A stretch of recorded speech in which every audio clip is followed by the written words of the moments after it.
大家好，就聊到那个废油器回收罐的那几篇里面，有一个网友跟我展开了一段就是类似讨论啊。那他抱持的意见是说，废油器回收桶可能对引擎有不好的影响。我是觉得，因为他最终他抱持的论点是这个嘛，他说他的意思大意就是说，废油器回收桶可能对引擎的过滤没有帮助，然后甚至可能会造成引擎的类似额外的负担就对了。那其实我也是经由跟他的讨论，我突然发现好像一般人对于废油器回收桶的观念还是有点类似被市面上的资讯误导了。好，我就以我的车子举例好了。其实废油器会产生的地方，很多人都认为是引擎下半部，就气缸嘛，气缸爆炸以后漏气，然后下到曲轴箱里面，然后再升上来。但是其实说实在话，如果你们有看过这一块缸盖打开的话，它里面是那个凸轮轴嘛。如果你看到这一块缸盖打开的话，其实你们可以发现 PCV 法它直接是装在缸盖上的，它下面就是整个凸轮轴室。它应该这样讲好了，是没有错。引擎它的设计是曲轴箱下面，它有预留一些孔道，它可以让那些过大的压力往上释放，然后借由引擎它自己本身的吸力，把那些正压吸掉。但是，这个可能又要牵扯到市面上有一个产品叫做什么曲轴箱负压调整器。这个东西我应该这样讲好了。其实很多东西基本上它是有效果的，但是很多 know how 就是你安装的细节，你有没有去注重？像我刚刚讲那个什么负压调整器，还有跟我之前常讲的，像国外很多玩家，但是他们那个它不是一般的行驶车辆，它不是一般的代步车，它那可能都变成是竞技车了。他们可能就直接在双凸啊或者引擎这边挖两个很大的洞，然后装那个转接头，它那个洞口可能都比拇指还粗，然后就直接把气吸掉。问题是，他们那种车多半都有加装，它有注意哦，它有加装机油帮浦，但是一般市售车的话，我们可能本身的机油帮浦就小小一颗而已，可能它本身的运作力量就不是的那么大。然后，如果你今天这个实际的原理，我不知道该怎么解释啦。但是，就是如果你今天你让它负压过大的话，有可能会导致你的机油帮浦根本就不工作，它油打不起来，它油打起来就吸回去，油打起来就吸回去。你懂我讲的意思吗？为什么我前几篇一直强调说，尽量不要去更改那个管径，这个的管径。我有一阵子认为啊，汽油回收罐也不要太大，然后材质其实为什么像我的机油回收罐，我的油漆回收罐，它也是上面是铝的材质，然后下面是透明的。这边你也看得到吧？前面我车很少开，所以我现在只有一点点油，那个就不展示了。我在看我讲废油器回收罐的那几片的朋友应该知道，我很喜欢的那一颗很贵，那一颗好像美金200-300块吧，但我就觉得那不值得，因为它的材质有点类似 ABS 那种材质，就是塑胶的，它比较不会受引擎室的热度影响。为什么其实我的片子介绍废油器回收罐，我比较强调就是管子跟罐子的材质，因为你试想哦，这一颗是其实我忘记它是从哪里来了，然后它是成品，就表示市面上有在贩售的。那它的材质是全铝，那为什么我不装它？因为第一，我觉得它太大颗，这个很重，这个蛮有重量的。第二，它的管径太大，它不是这个有点像是老美他们玩改装车改很大，他们在用的，还是土拉古那一类在用的，我不是很清楚。为什么我要讲材质？因为你想哦，其实你看像现在是冬天嘛，寒流，今天第几天忘了，但是今天天气不错，所以没有那么冷。我光摸它，它整个是冰的。其实越冰对进气效果是越好，因为你温度越低的话，含氧量越高嘛。但是问题你放在引擎室里面，你确定它会变冰的吗？它一定是变热嘛。那你的气体出来就很热了，然后到这边又很热，回去温度那一定就是很热啊。你在玩进排气这种东西的时候，进气的时候啊，你要先确定你想办法让进去的温度越低，引擎的燃烧效率就会更好一点点。就像这边，我的进气管铁瓦它不是摆在这边嘛，我把它改成一个，我本来是不要用铝的那个舌管了，但是找不到，所以先用铝的，但是比较边边还好了，我是直接插到下面去。那我就一直强调那个回收罐的材质嘛，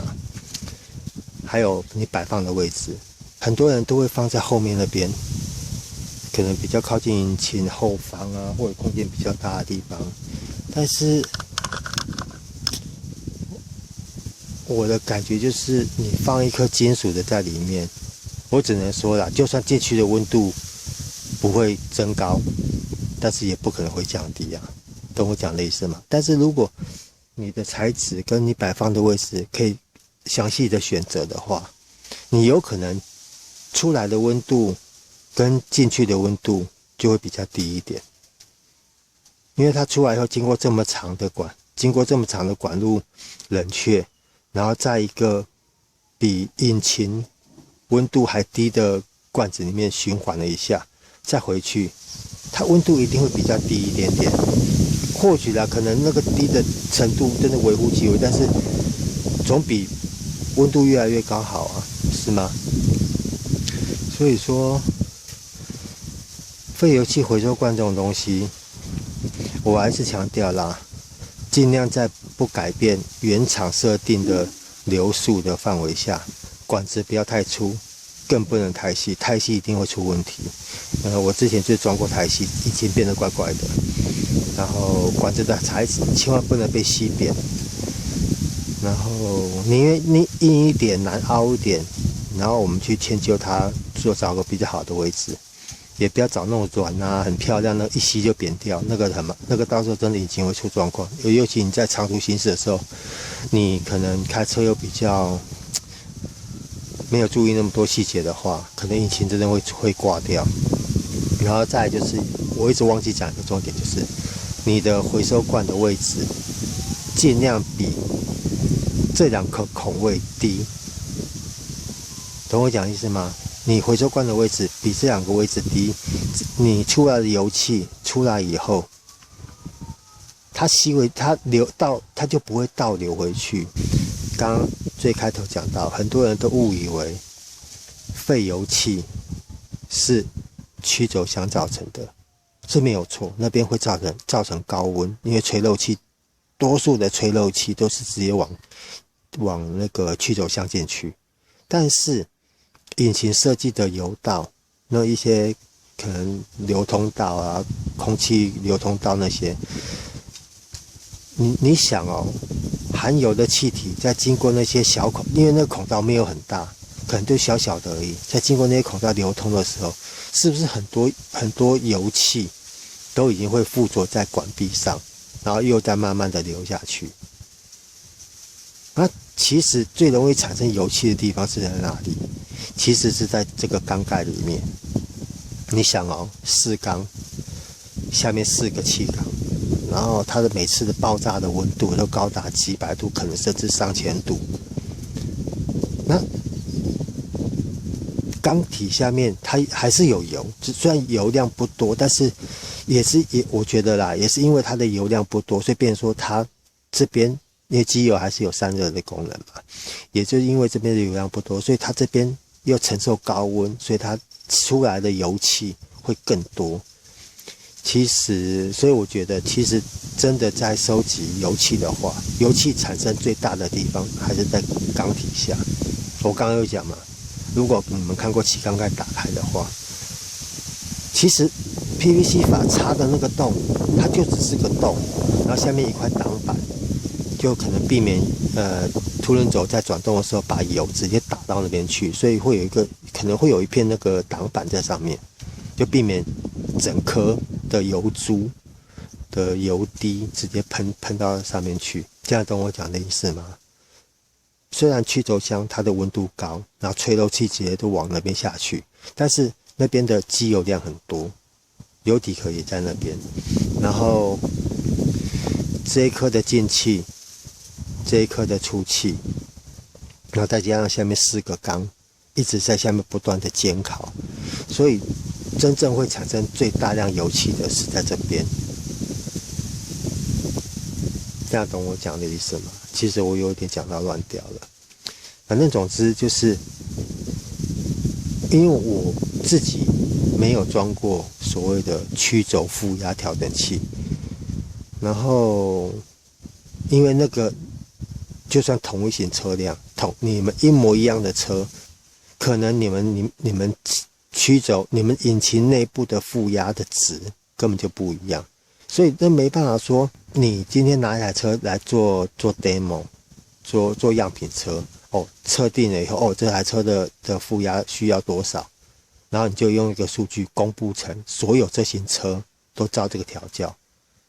可能影响不会太大了，这个很不科学，我觉得这个很不科学，因为每台车的状况磨损